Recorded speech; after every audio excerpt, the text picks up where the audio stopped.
اچھا جی، ایک شخص نے سوال کیا تھا پچھلے دنوں، یہ 14 اگست گزرا تو 14 اگست میں ایک خوشی ہوتی ہے، علماء بھی مناتے ہیں، تو وہ کہنے لگا کہ جی علماء حق جو ہے دیوبندی یہ 14 اگست مناتے ہیں پاکستان کی خوشی، پاکستان کی خوشی سے زیادہ تو عید میلاد النبی کی خوشی ہوتی ہے، نبی پاک صلی اللہ علیہ وسلم دیکھو عید میلاد النبی نبی پاک صلی اللہ علیہ وسلم جب پیدا ہوئے تھے، ان کی خوشی اگر کوئی منائے تو وہ ہمیں ثابت نہیں ہے، صحابہ کرام نے نہیں کیا ہے، تابعین نے نہیں کیا ہے، جو ان کے پاس جو اس ٹائم کے لوگ تھے انہوں نے نہیں کیا، انہوں نے دین کو مقصد بنایا تھا، دین کو پھیلانے کے لیے وہ کہاں کہاں تک پہنچے، لیکن وہ ان چیزوں میں نہیں تھے۔ تو پاکستان کی خوشی ہے تو بعد میں خوشی ہے، اللہ تعالیٰ نے ایک ملک دی ہے، اور ان کی خوشی کا قیمت تو ان کو پتہ ہوتا ہے جنہوں نے اپنا سب کچھ دیا ہے، جنہوں نے اپنا سب کچھ چھوڑ کے آئے ہیں، اپنے کاروبار، اپنے ایسے لوگ آئے تھے، بڑے فرماتے ہیں کہ ہم جب وہاں سے آئے تو جوتے نہیں تھے پہننے کے لیے، اور کپڑے ایسے ہوتے تھے کہ قمیص ہوتی تو شلوار نہیں ہوتا تھا، جو چھوٹے ہوتے تھے ان کو بغیر شلواروں کے گھومتے تھے، بچپن ان کی ایسے گزر گئی۔ ایسے لوگ کہتے اوسطاً جو آتا ہے، کہتے ہیں کہ 90,000 عورتوں کی عزت نہ لاپتہ ہوئی ہے، بچیاں 90,000 عورتیں لاپتہ ہوئی ہیں۔ ان کو پتہ ہے پاکستان کیا ہے، آج کل کے جو موٹر سائیکلوں کا وہ نکالتے ہیں اور ٹرانٹرا کرتے ہیں، یا یہ جو آج کل چلتے ہیں ڈرامے کرتے ہیں، اور 14 اگست میں کبھی کوئی مری جاتا ہے، کوئی کہیں ناران کا غان جاتا ہے، وہاں پہ کیا کچھ خرافات کرتے ہیں، ان کو نہیں پتہ پاکستان آزاد ہونے کا۔ ایک بڑا ہمیں واقعہ سنا رہا تھا کہ ملتان میں ایک ہمارا تھا بڑا، وہ دریا، وہ اس کو جلندر بابا بولتے تھے، تو ہم اکثر جا کے مغرب کے بعد ان سے پوچھتے تھے کہ یار بتاؤ بابا جی جلندر آپ کو کیوں بولتے ہیں؟ وہ نہیں بولتا تھا، مغرب کے بعد بڑی لمبی دعا کرتے تھے، وہ اکثر روتے بھی تھے۔ تو کہہ رہے تھے ایک دفعہ اس نے کہا بیٹا آ جاؤ بیٹھو میں آپ کو سناتا ہوں۔ کہتے ہیں میں بڑا چھوٹا تھا، تو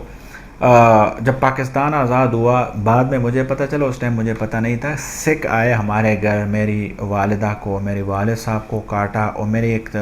بہن تھی جو 5-6 مہینے کی تھی، جو پنگوڑے میں سو رہی تھی، وہ نکلتے اس پہ نظر پڑی تو کہہ رہا تھا اس کو اٹھایا اور اس کو بھی کاٹا اس طرح، اور یوں ہی پھینک دیا۔ کہہ رہا تھا میں ساتھ ہی تھا، کونے میں تھوڑا سا ہوا، اور حیران دیکھ رہا تھا سر کہ یہ کیا ہو رہا ہے یہاں پہ۔ بہرحال کہہ رہا تھا پھر تو کافی ٹائم وہ سب کو دیکھ رہا تھا، رو رہا تھا، رونا بھی بھول گیا۔ تو پھر جب دروازے میں آیا تو کچھ لوگ بھاگ رہے تھے، آہو بکاتی، تو کس نے میرا ہاتھ پکڑ لیا اور مجھے ساتھ کھینچ رہا ہے۔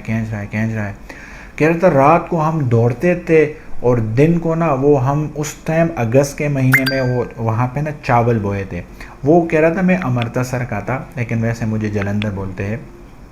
جلندر سے پتہ نہیں مجھے یہ نام کیسے وہ پڑ گیا۔ تو کہہ رہا تھا کہ ہم وہاں سے دوڑ رہے تھے، اور دن کو نا چاول کی وہ اتنی نہیں ہوتی، 3-4 فٹ کی ہوتی ہے اس کا جو پودا ہوتا ہے، تو اس میں چھپ کر بیٹھ جاتے تھے۔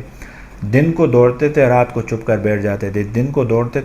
رات کو دوڑتے تھے، دن کو اسی میں چھپ جا کے بیٹھ جاتے تھے۔ کہہ رہے تو 2-3 دن نہ کچھ کھایا نہ کچھ پیا، حالت خراب۔ ایک ٹائم پہ ہم پہنچے تو سامنے دریا تھی اور سکھوں کا پیرا تھا۔ کہہ رہا تھا یہ دریا ستلج دی، کہہ رہا تھا کہ انہوں نے مجھے بتایا کہ بچے یہ جو دریا ہے اس کے پار آپ کو امن ملے گا، پاکستان ہے، نیا دیس ہے، مسلمانوں کا ملک ہے، اور ادھر رکنا نہیں ہے۔ کہہ رہا تھا میں دیکھ رہا تھا جب وہ ادھر ادھر کہیں جاتے تھے تو میں نے چھلانگ لگا دی، دوڑ کے آ کے پانی میں چھلانگ لگا، انہوں نے حملہ کیا لیکن میں بچ گیا ان سے۔ کہہ رہا میں جب نیچے گیا تو وہ دریا ستلج جو بہہ رہا تھا اسی ٹائم، کہہ رہا تھا وہ پانی نہیں تھا، وہ خون تھا، اور اس کے اندر ہاتھ، انگلیاں، سر کے بال کہہ رہا تھا تھے، سر کے حصے تھے اس میں۔ تو وہ میں وہاں سے ہاتھ پاؤں مار کے پہلے نیچے گیا، پھر اوپر آ کے ہاتھ پاؤں مار کے میں جب نکلا تو کہہ رہا تھا میں پتہ نہیں ملتان پہنچا، یہاں پہ مجھے کس نے بولا بھائی کہاں سے آیا؟ میں نے کہا جی جلندر سے آیا ہوں، تو وہاں سے میرا۔ تو ان لوگوں کو پتہ ہوتا ہے کہ پاکستان کیا ہے، پاکستان کی خوشی کیا ہے، پاکستان کا مطلب کیا، لا الہ الا اللہ، اس میں انہوں نے ان کی قربانی کی ہے۔ بہرحال ایک بندہ یہ ایسا ہے کہ ایک بندہ ایک گھر بنائے،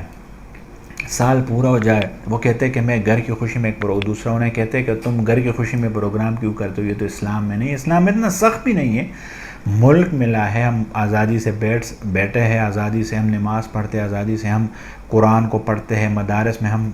پڑھتے ہیں، پڑھایا ہے ہم نے، پڑھ بھی رہے ہیں، ابھی بھی نوکریاں کرتے ہیں، تو اسی خوشی میں اگر پاکستان